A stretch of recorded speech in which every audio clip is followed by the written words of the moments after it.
At first, I thought it might be the wind, that constant howl that became white noise after a few weeks at Ellesmere Research Station. But this was different, more human. I rolled over and squinted at the digital clock. 3:15 in the morning. Great. The sound came again, a low muttering from Isaac's side of the room. I propped myself up on one elbow, letting my eyes adjust to the dim emergency lighting that outlined the doorway. "Isaac," I whispered. No response, just more mumbling. I reached for my flashlight on the bedside table, careful not to knock over my water bottle. When I clicked it on and aimed the beam toward Isaac's bed, I saw him lying there with his eyes closed, but his lips were moving. "The voices from the lake calling," he said. His words were slurred, but distinct enough to send a chill down my spine. I got out of bed, the cold floor shocking my bare feet. I crossed the small space between our beds and shook his shoulder gently. "Isaac. Hey, Isaac. Wake up." His eyes snapped open immediately, like he hadn't been asleep at all. He stared at me with an intensity that made me take a step back. "What?" he asked, his voice perfectly normal now. "You were talking in your sleep. Something about voices from the lake?" Isaac sat up and ran a hand through his dark hair. "Was I? Don't remember dreaming anything." He glanced at the clock. "It's the middle of the night, Drew. Go back to sleep." I hesitated, the flashlight beam still pointed at the floor. "You sure you're okay?" "I'm fine," he said, turning his back to me. "Just tired. Big day tomorrow." I returned to my bed, but sleep didn't come easily. Isaac and I had been roommates since our grad school days at Colorado State.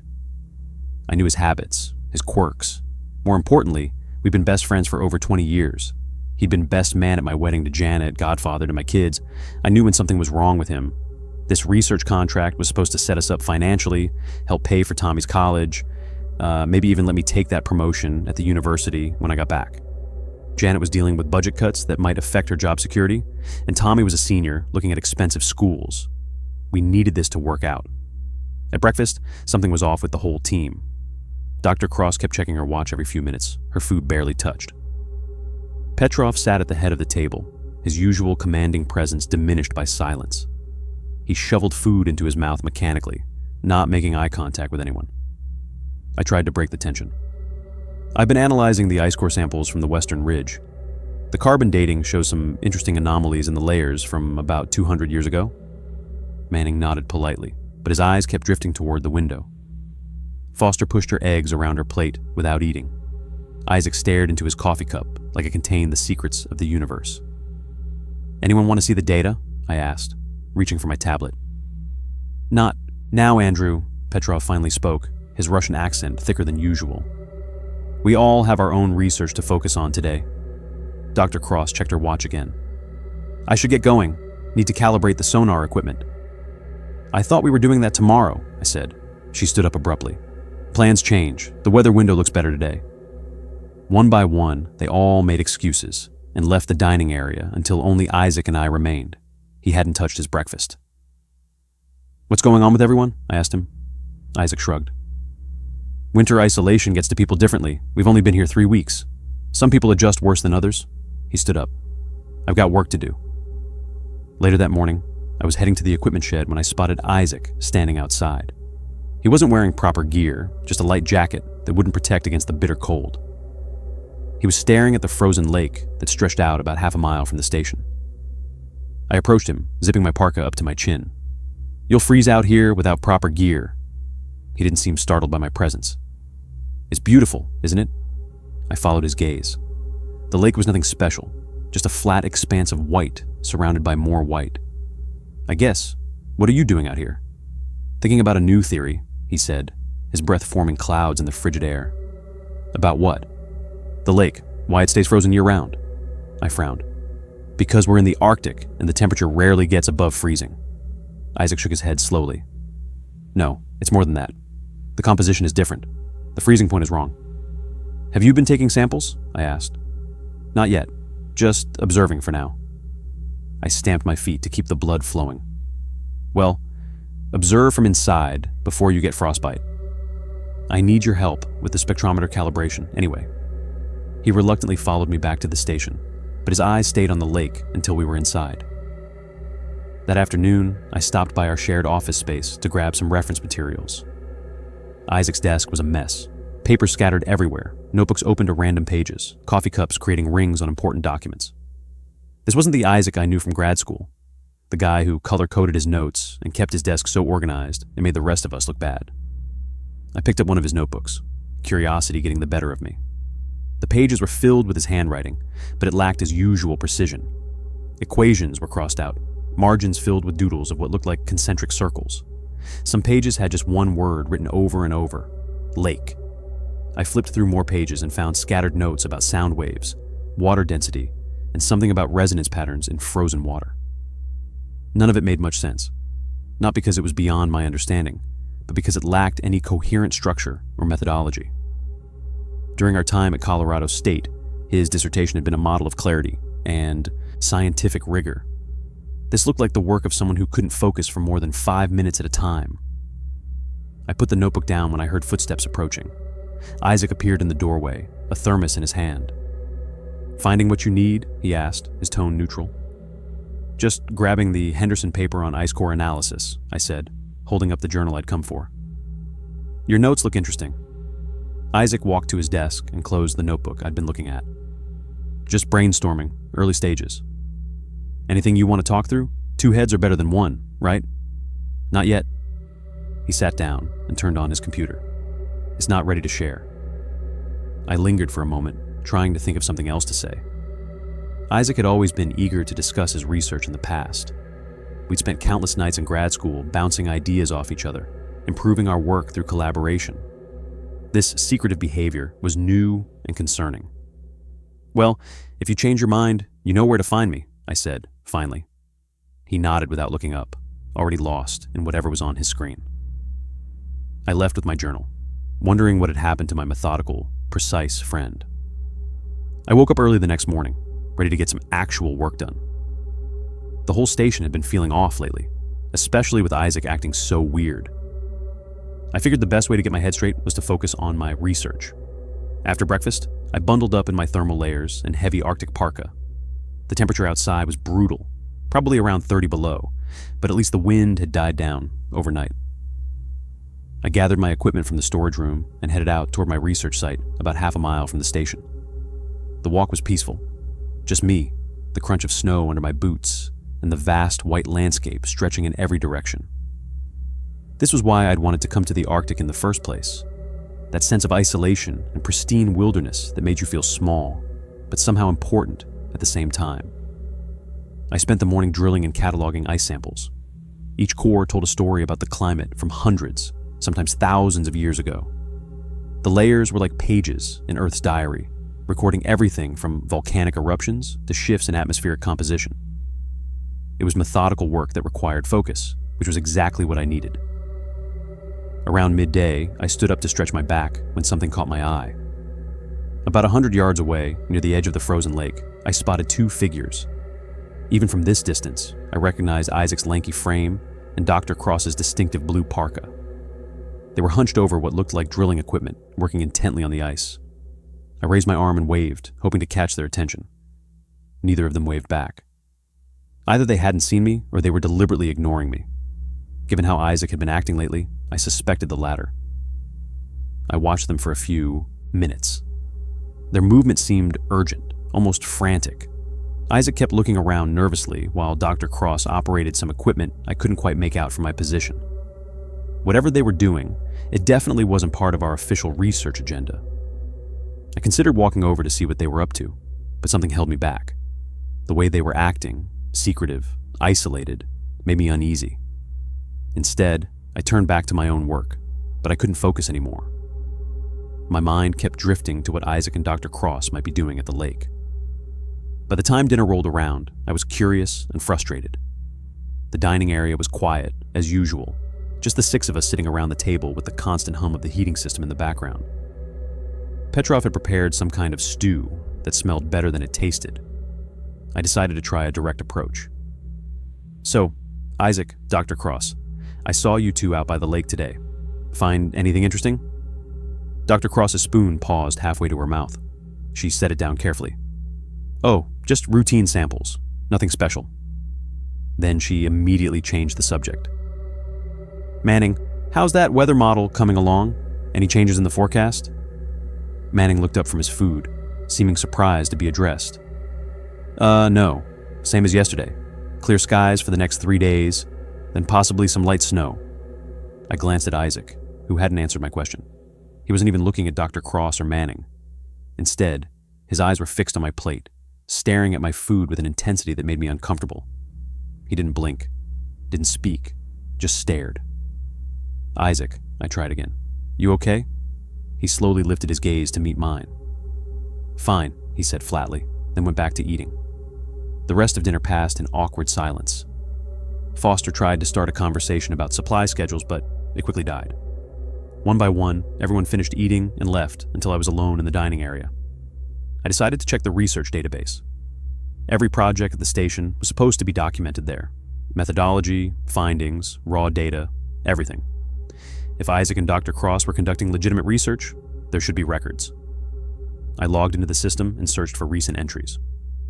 There were my ice core logs from the past week, Manning's atmospheric readings, Foster's geological surveys, but nothing new from either Isaac or Dr. Cross.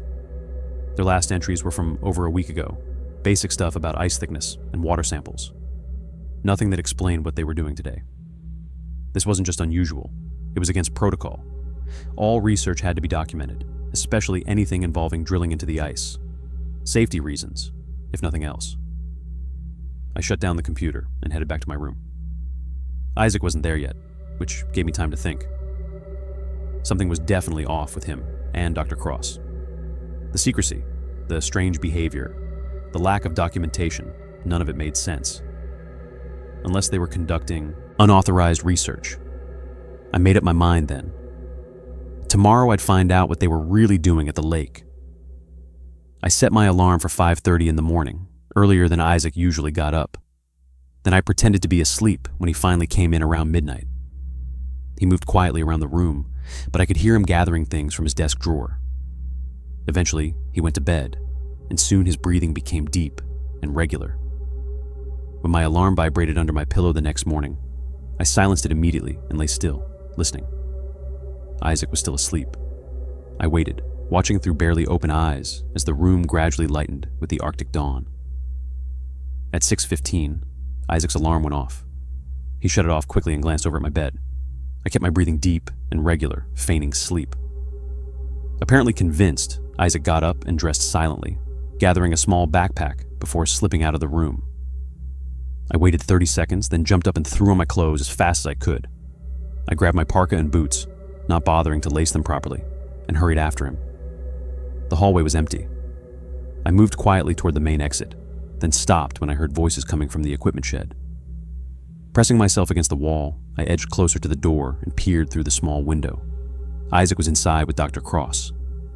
They were gathering equipment, not ice drills this time, but diving gear, wetsuits, oxygen tanks, underwater lights. Dr. Cross checked something that looked like a specialized microphone or sensor while Isaac packed a waterproof case. Diving in the Arctic, the water under the ice had to be well below freezing. Even with the best equipment, it would be incredibly dangerous. I ducked away from the window when they turned toward the door. Quickly, I slipped outside and positioned myself behind one of the supply sheds where I could watch them leave. A few minutes later, they emerged, carrying the equipment between them. They headed straight for the lake, moving with purpose. I waited until they were a good distance away, then followed, being careful to stay out of sight. The lake was about a quarter mile from the station, a massive expanse of ice that, according to our surveys, was over 300 feet deep in some places. Isaac and Dr. Cross stopped at what seemed like a random spot near the eastern shore. I took cover behind a large ice formation about 50 yards away. They set down their equipment and immediately got to work. Isaac operated what looked like a specialized ice saw, while Dr. Cross assembled the rest of their gear. Within 20 minutes, they had cut a hole in the ice about 3 feet across, large enough for a person to fit through. Dr. Cross pulled out the device I'd seen her checking earlier. It definitely wasn't standard equipment. It looked custom-built, a cylindrical metal object with what appeared to be a hydrophone attached to one end and a digital display on the other. She carefully lowered it into the water, feeding out a cable as it descended. Isaac had his notebook out, scribbling frantically as Dr. Cross called out readings from the device. I couldn't hear what they were saying from my position, but Isaac's body language was intense, hunched over, writing so fast his hand must have been cramping, occasionally looking up at Dr. Cross with wide eyes. They weren't putting on the diving equipment, which was a small relief. Whatever they were doing, at least they weren't crazy enough to actually go into the water. But the secrecy, the specialized equipment, the frantic note-taking, this was no routine sample collection. Dr. Cross suddenly stiffened, staring at the display on her device. She said something to Isaac, who stopped writing and leaned in to look. His reaction was immediate and disturbing. He physically recoiled, then leaned back in. His entire body tense with what looked like a mixture of fear and excitement. I shifted position slightly to get a better view, and my boot crunched loudly on the snow. Both Isaac and Dr. Cross whipped their heads in my direction. I ducked down quickly, heart pounding, hoping they hadn't spotted me. When I dared to peek again, they were hurriedly packing up their equipment. Dr. Cross pulled the device out of the water while Isaac gathered their notes.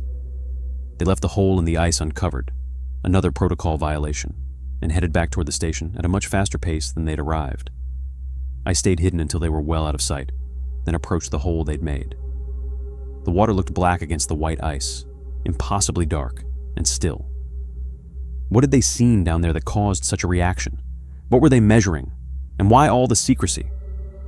I knelt beside the hole, careful not to get too close to the edge. The ice was about 3 feet thick here, standard for this time of year. The water below was dark and motionless. Nothing unusual that I could see, but then again, I didn't have whatever specialized equipment they were using.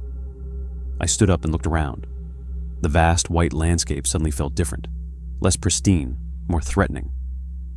Something was happening at this research station, something Isaac and Dr. Cross were keeping from the rest of us. And judging by their reactions, whatever they'd found in the lake wasn't good news.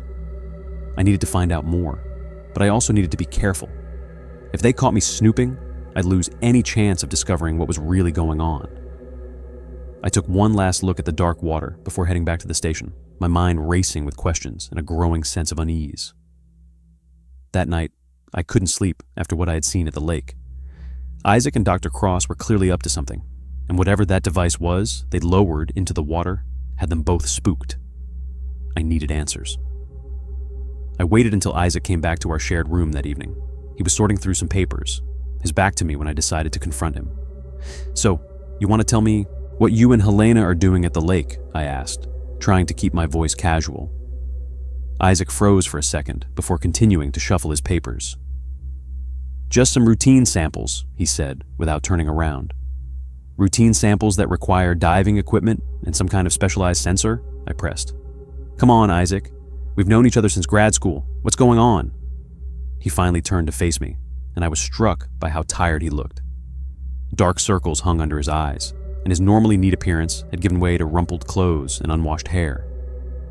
"It's complicated, Drew," he said, running a hand through his greasy hair. "I'm working on something big." "Then let me help," I offered. "We're supposed to be collaborating here, remember? That's the whole point of this research station." Isaac shook his head. "You wouldn't understand. It's a breakthrough, something nobody's ever documented before." "Try me," I said, growing frustrated. "I've got 2 PhDs, same as you. I think I can keep up." His expression hardened. "This isn't about academic credentials. It's about sensitivity. Some people can sense it, others can't." "Sense what?" I demanded. "The lake," he whispered, leaning forward. "Is not what we thought. It's not just water and ice. There's something..." He trailed off, looking past me toward the window. "Isaac, you're not making any sense. What's in the lake?" His face suddenly changed, closing off completely. "Nothing. Forget I said anything. You clearly don't get it." "How can I get it if you won't explain?" I was nearly shouting now. Isaac stood up abruptly, knocking his chair backward. "This is exactly why I didn't tell you. You're too rational, too locked into conventional thinking. Some things can't be explained with your precious data points and control groups." "So now scientific method is a bad thing?" I shot back. "What happened to you? 3 months ago, you wouldn't have accepted a conclusion without triple-checking your methodology." "Maybe I've evolved," he snapped. "Maybe I've learned there are other ways of knowing things." "Like what? Voices from the lake?" I regretted the words as soon as they left my mouth. Isaac went pale. "What did you say?" "Nothing. I just meant, you've been spying on me," he hissed, gathering his papers. "Watching me, going through my things." "No, Stay away from the lake, Drew, and stay out of my research." He stormed toward the door. "Isaac, wait!" But he was already gone, slamming the door behind him hard enough to rattle the thin walls of our room. I sat on my bed, trying to process what had just happened. This wasn't the Isaac I knew. The Isaac I'd roomed with in grad school was methodical, rational, and always willing to debate scientific ideas. This person was defensive, paranoid, and frankly a little scary. I tried to sleep that night, but kept waking up, listening for Isaac to return. Around 2:00 in the morning, I checked his bed again and found it still empty. Worry gnawed at me. Where was he spending these nights? I pulled on my thermal layers and boots and decided to search the station. The hallways were dark, lit only by the dim emergency lights that cast everything in an eerie blue glow. I checked the common room first, empty, then the kitchen, the labs, and even peeked into Petrov's office. No sign of Isaac. As I passed the bathroom, I noticed the light was on under the door. I knocked softly. "Isaac, you in there?" No answer. I pushed the door open slowly. The bathroom was empty, but the light had been left on. As I reached for the switch, I noticed something odd about the floorboards near the shower.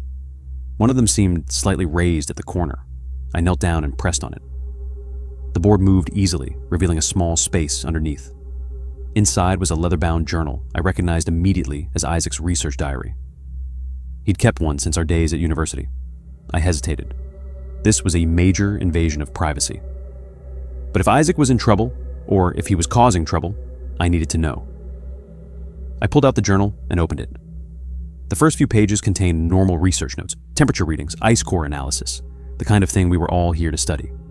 But about 20 pages in, the writing changed. It became more frantic, with words underlined multiple times and exclamation points scattered throughout. "The lake is calling," one entry read. Not metaphorically, literally calling. Voices from beneath the ice. At first I thought I was hallucinating from isolation, but Helena hears them too. My skin crawled as I turned the page. There's something down there, something ancient, something that's been waiting to be discovered. It knows we're here. It's reaching out. The next several pages contained drawings. Strange, swirling patterns that made my eyes hurt to look at them. Interspersed were equations I didn't recognize, though theoretical physics was never my specialty.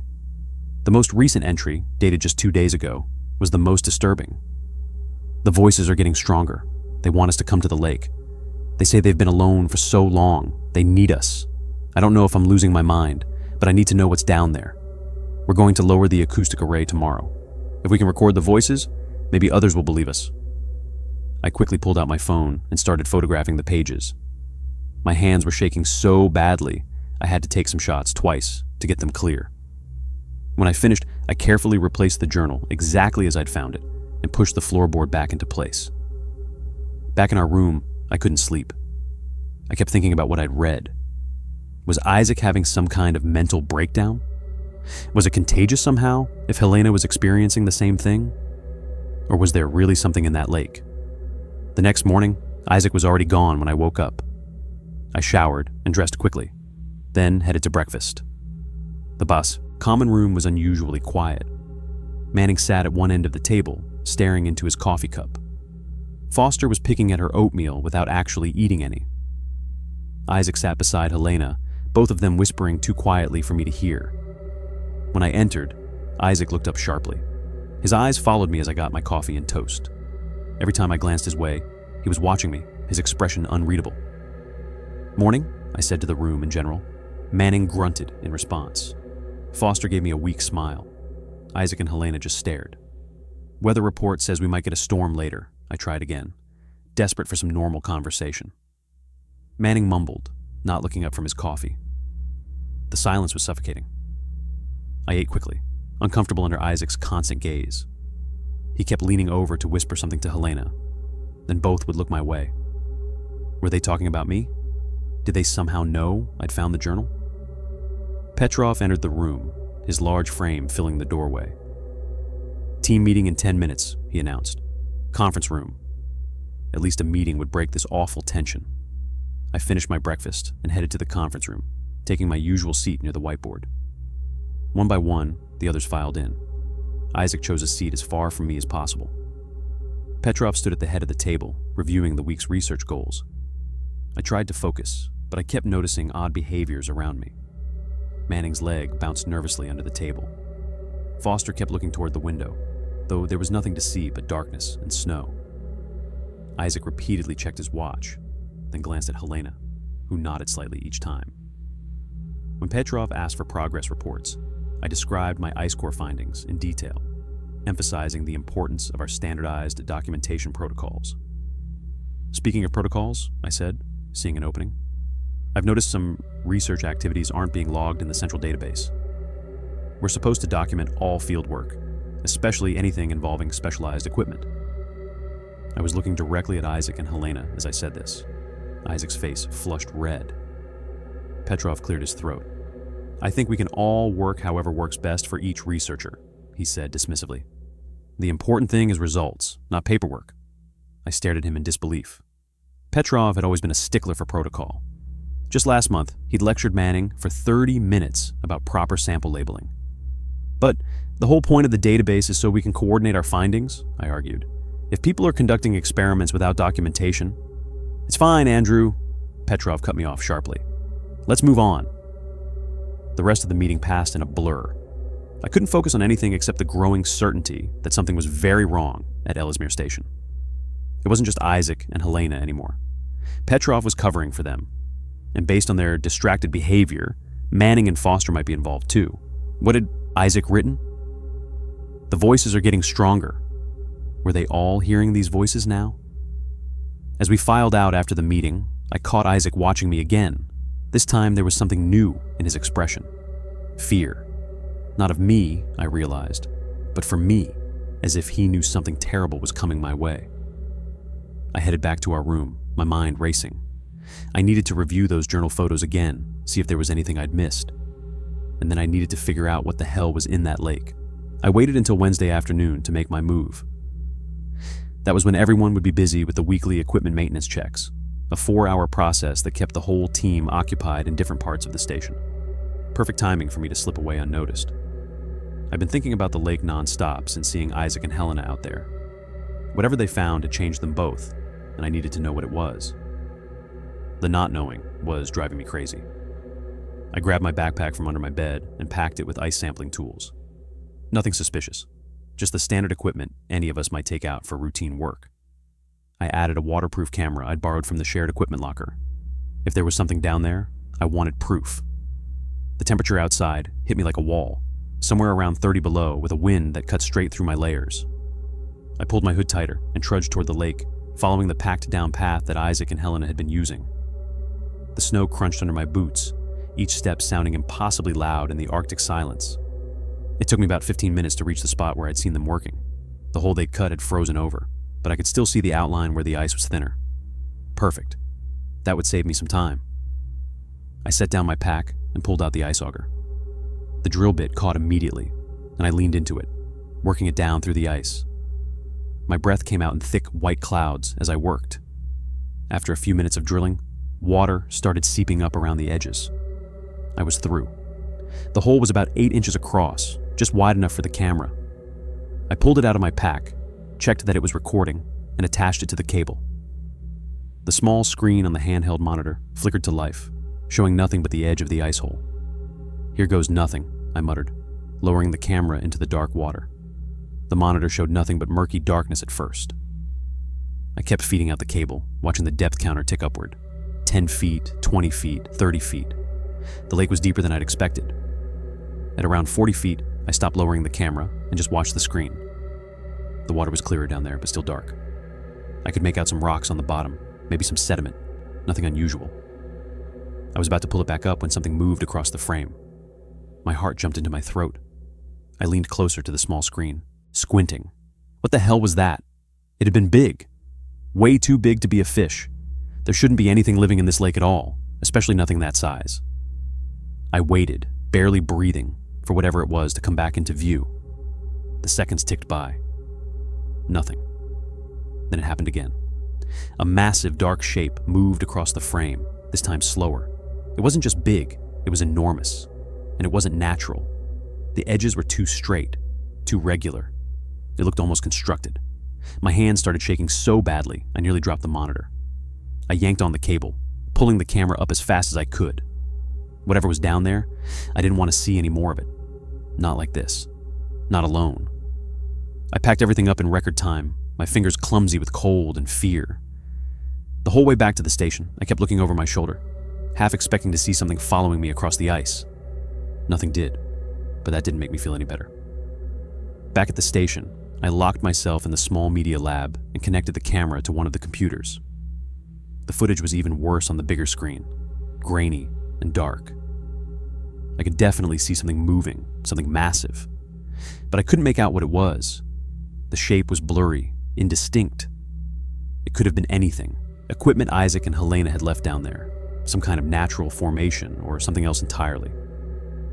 I spent an hour trying to enhance the footage, adjusting contrast and brightness, but it didn't help much. Whatever I'd seen remained frustratingly unclear. By the time dinner rolled around, my nerves were shot. I almost skipped the meal entirely, but that would have looked suspicious. So I headed to the mess hall, trying to act normal.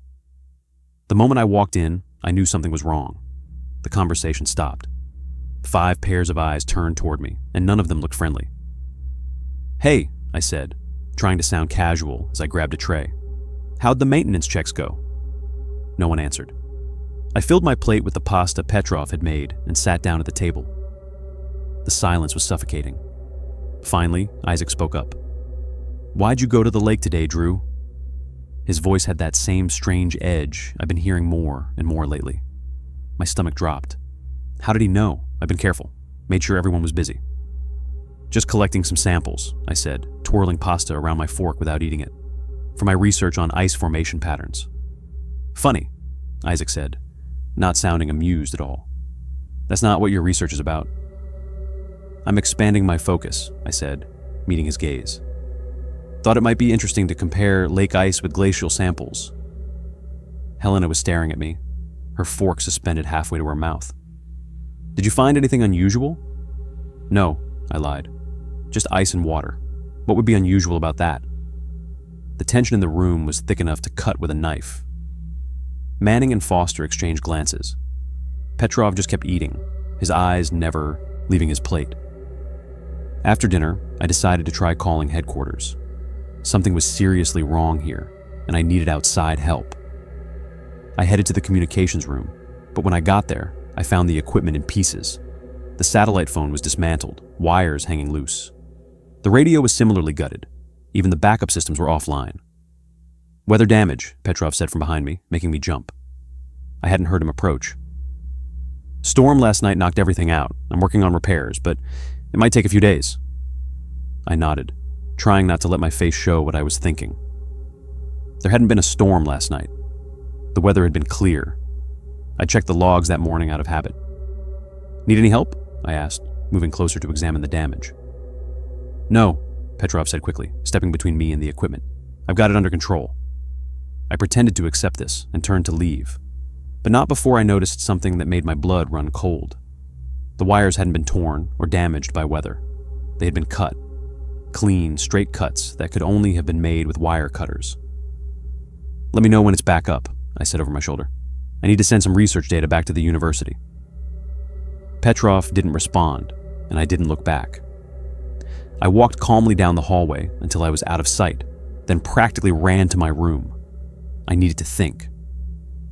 The communications equipment had been deliberately sabotaged. Everyone knew I'd been to the lake, and whatever was down there was big enough to be seen on camera. These facts swirled in my head, none of them connecting in a way that made sense. I sat on my bed and pulled out my notebook, flipping to a blank page. I needed to organize my thoughts. First, the facts. 1. Isaac and Helena were conducting unauthorized research at the lake. 2. Isaac's behavior had changed dramatically since arriving at the station. 3. The entire team seemed to be in on whatever was happening. 4. There was something large beneath the ice, something that shouldn't be there. 5. Someone had deliberately cut the communications wires. I stared at the list. The implications were disturbing.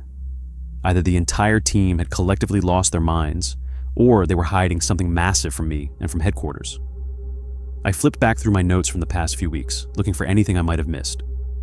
Small behavioral changes I'd written off as cabin fever now seemed more significant. The way Manning had stopped joining us for movie nights. How Foster no longer shared her geological findings at dinner. The increasing secrecy around everyone's research. It had been happening gradually, I realized. So gradually that I hadn't noticed the full extent until now. A knock at my door made me jump. I quickly closed my notebook and shoved it under my pillow. "Come in," I called, trying to keep my voice steady. Isaac opened the door, but didn't step inside. His face was expressionless, his eyes flat.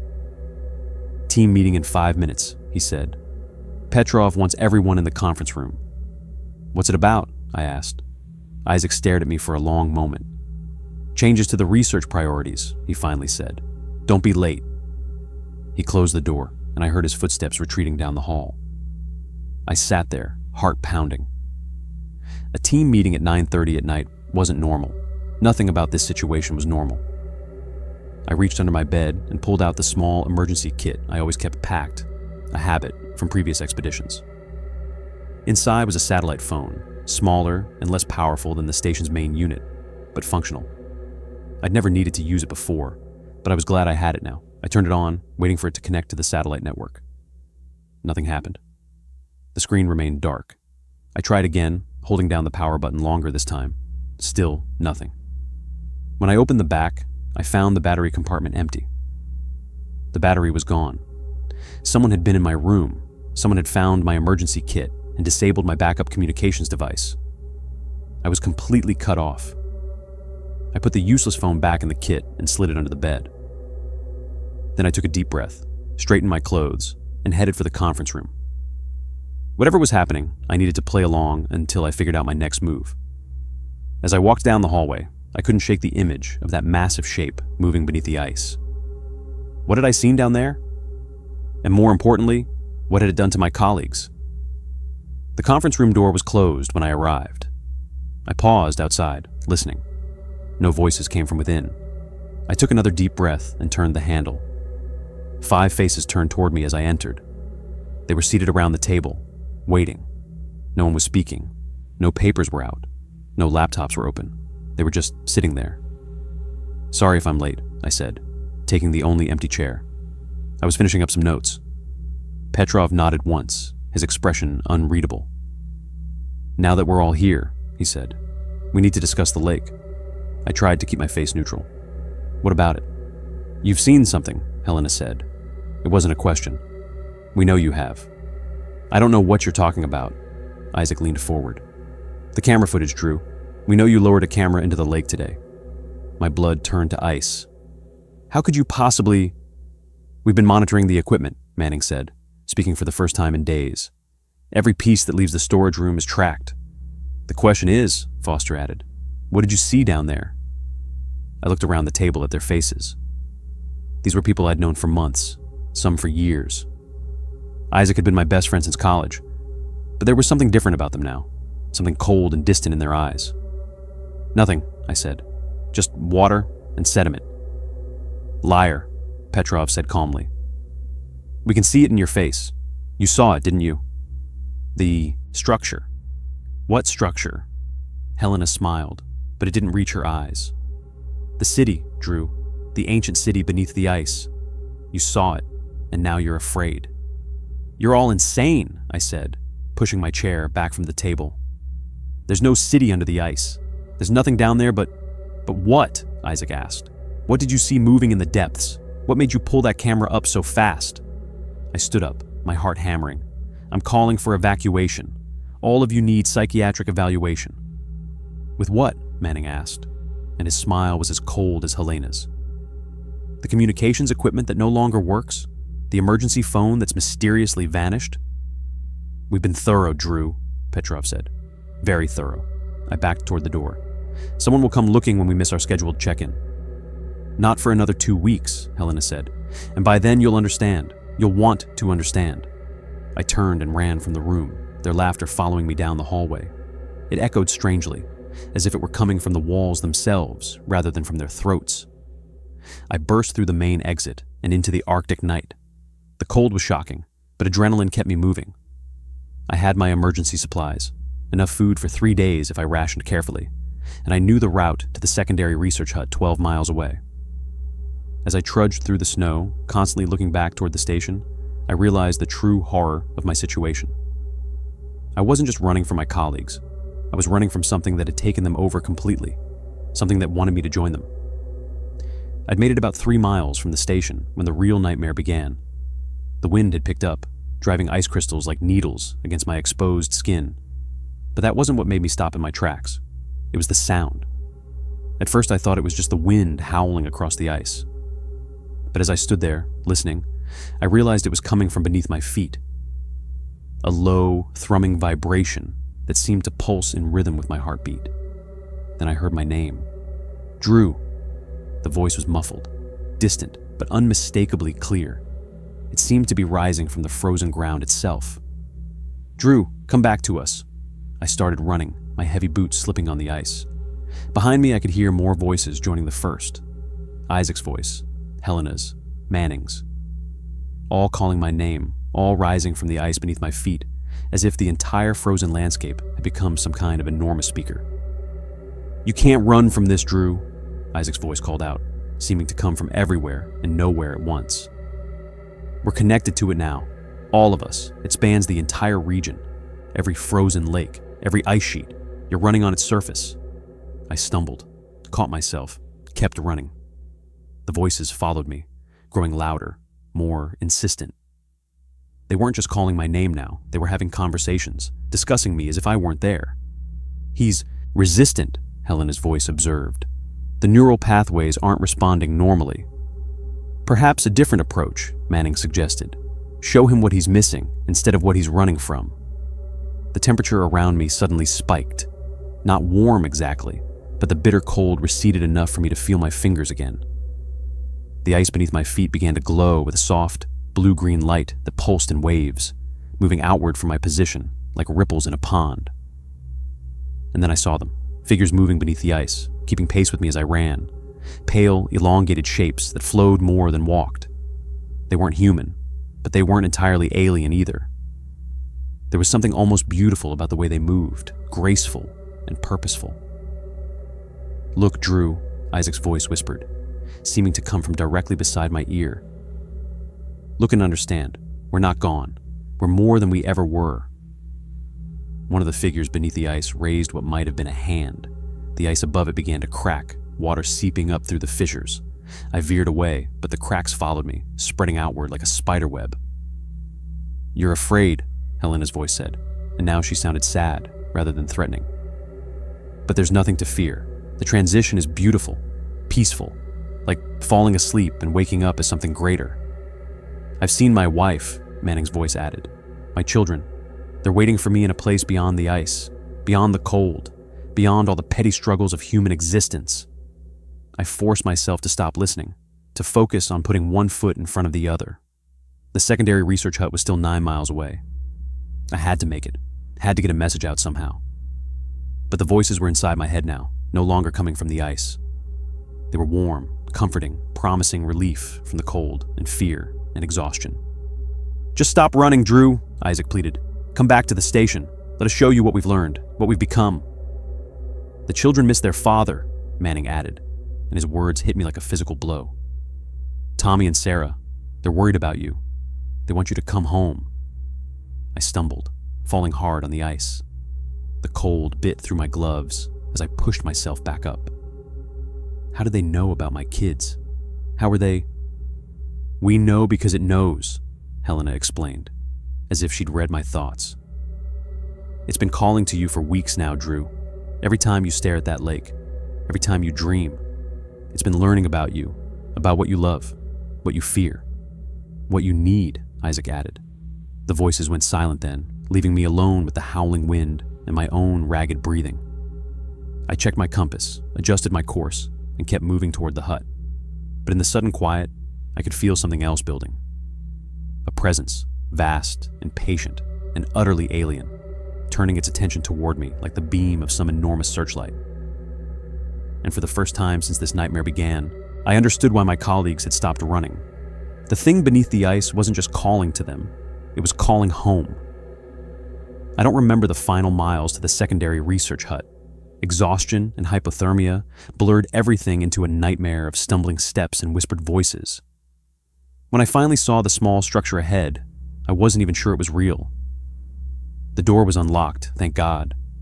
I stumbled inside, my frozen hands fumbling with the light switch. The small space was basic, but warm, heated by a small generator that hummed reassuringly in the background. More importantly, it had a radio. I collapsed into the chair next to the communications equipment and turned it on with shaking hands. Static filled the small room, beautiful static that meant the radio was working. I adjusted the frequency, searching for any signal from the outside world. "Mayday, Mayday," I spoke into the microphone, my voice hoarse from the cold. "This is Dr. Andrew Mercer at Ellesmere Research Station's secondary facility. We have an emergency situation, unknown phenomenon affecting research personnel. Request immediate evacuation." I repeated the message several times, adjusting frequencies, hoping someone, anyone, would hear. After an hour of trying, I finally got a response.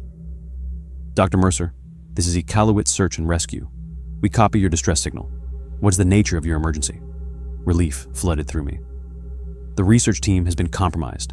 There's something beneath the lake, some kind of structure or entity. It's affecting their minds, controlling them. I'm the only one unaffected." A pause. "Dr. Mercer, we received a communication from your station commander yesterday, reporting that you had gone missing during a severe weather event. Dr. Lancaster indicated you'd been experiencing psychological difficulties." My blood turned to ice water. "You talked to Isaac?" "Affirmative. He was very concerned about you, said you'd been acting erratically, talking about things that weren't there. We have a rescue team en route to your location now." "No," I said desperately. "Listen to me. You cannot go back to that station. Isaac isn't Isaac anymore. None of them are. There's something under the ice that's controlling them. Sir, you're suffering from severe hypothermia and possible psychological trauma. Our team will be there in approximately 2 hours. Please stay put and keep warm." The radio went silent. I stared at it in horror. They thought I was crazy. Isaac had gotten to them first, painted me as the unstable one, and now a rescue team was coming, probably planning to take me straight back to the station. I had to get proof. The camera footage from my laptop was my only evidence, but I'd left everything back at the station. Unless... I remembered the photos I'd taken of Isaac's journal on my phone. I pulled it out and scrolled through the images. The pages were clear enough to read, filled with Isaac's increasingly frantic handwriting, about voices from the lake and ancient entities waiting beneath the ice. It wasn't much, but it might be enough to convince someone that I wasn't having a breakdown. I settled in to wait for the rescue team, going over my story in my head. I had to be careful, rational. If I sounded too paranoid or desperate, they'd sedate me and take me straight back to the station, back to Isaac and the others, back to whatever was calling from beneath the ice. The sound of helicopter blades woke me from an exhausted half-sleep. I looked at my watch, 6:30 in the morning. I'd been at the hut for almost 8 hours. I grabbed my pack and stepped outside. The helicopter was settling down about 50 yards away, its rotors kicking up swirls of snow. 2 figures in orange rescue gear climbed out and approached me. "Dr. Mercer?" The first one, whose badge read Hansen, had to shout over the noise of the helicopter. "We're here to take you to medical treatment." "I need to show you something first," I said, pulling out my phone. Evidence of what's happening at the station. The second rescuer, Patterson, according to her badge, took the phone and scrolled through the images. She showed them to Hansen, who frowned as he read. "These are journal entries?" Hansen asked. "From Dr. Lancaster, my roommate. He's been documenting the voices, the entity beneath the lake. This proves I'm not having a breakdown." Patterson handed the phone back. "Sir, these photos show clear signs of digital manipulation. The text overlay is obvious." I stared at her. "What are you talking about? Those are photographs of handwritten pages." "The metadata shows they were created using photo editing software," Hansen explained patiently. "Dr. Lancaster warned us you might have fabricated evidence to support your delusions."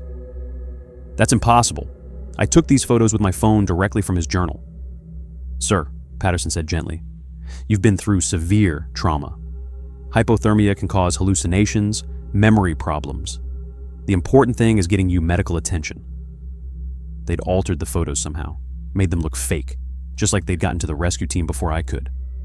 "I need you to listen to me," I said, backing away from them. "Do not go to the main station. There's something there that..."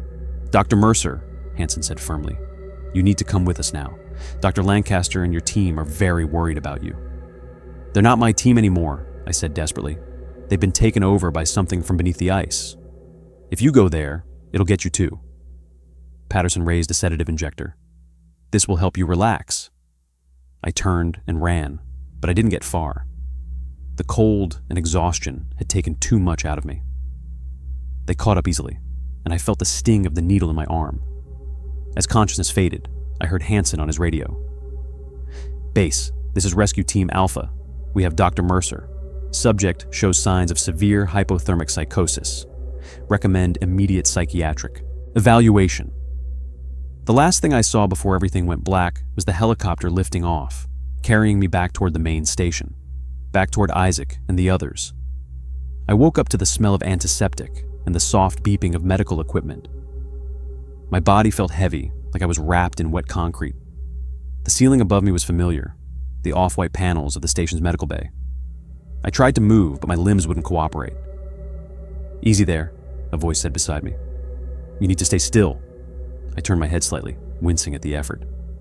Isaac was sitting next to the bed, his hand wrapped around mine. His face looked drawn with dark circles under his eyes, but his expression was oddly calm. "What happened?" I managed to ask, my voice coming out as a rasp.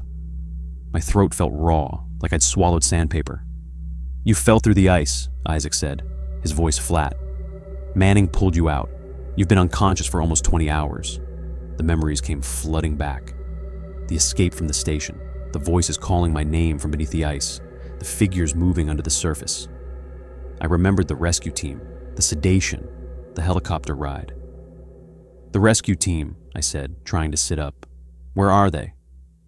Isaac just shook his head slowly, his eyes never leaving mine. There was something different about him, something vacant in his gaze that sent a chill through me worse than the lake water had. "A rescue helicopter is on the way," he said, ignoring my question. "They picked up your distress signal. Should be here in about an hour." I tried to ask about the team I'd already encountered, but Isaac squeezed my hand a little too tightly. "The lake wanted you to stay," he whispered, leaning closer, "just like it wanted the others. But you're different somehow. It couldn't connect with you." I tried to pull my hand away, but I was too weak. My teeth started chattering, though I wasn't sure if it was from cold or fear. "What are you talking about?" I asked. "What happened to the rescue team that found me?" Isaac just smiled, faintly. "They're part of it now. We all are, except you." I wanted to respond, to demand answers, but my body betrayed me. My teeth chattered so violently I couldn't form words. The room seemed to spin around me, and I fought to stay conscious. Time passed in strange fragments. I drifted in and out of awareness. Sometimes Isaac was there, sometimes the room was empty. I heard the distant thump of helicopter blades at one point, growing louder until the whole station seemed to vibrate with their rhythm. The next thing I knew, the door to the medical bay burst open. 2 people in bright orange parkas rushed in, carrying equipment. They spoke quickly to each other, checking my vitals and shining lights in my eyes. "Severe hypothermia," one of them said. "Possible frostbite on the extremities. We need to move him now." They transferred me to a stretcher, wrapping me in thermal blankets. As they lifted me, I caught sight of Isaac standing in the doorway, watching with that same empty expression. "The others," I tried to say. "You need to help them, too." "Just you, buddy," one of the rescue team members said. "Your colleagues said they're staying to secure the station. Another team will relieve them next week." They carried me through the station's corridors. Everything looked the same walls, the same equipment, but it all felt wrong somehow, like I was seeing it through distorted glass. As we exited the main doors, the Arctic cold hit me like a physical blow. The sky was clear, a pale blue that seemed to go on forever. The rescue helicopter sat on the landing pad, its rotors spinning, kicking up swirls of snow. I turned my head as they carried me and saw Isaac walking away from the station.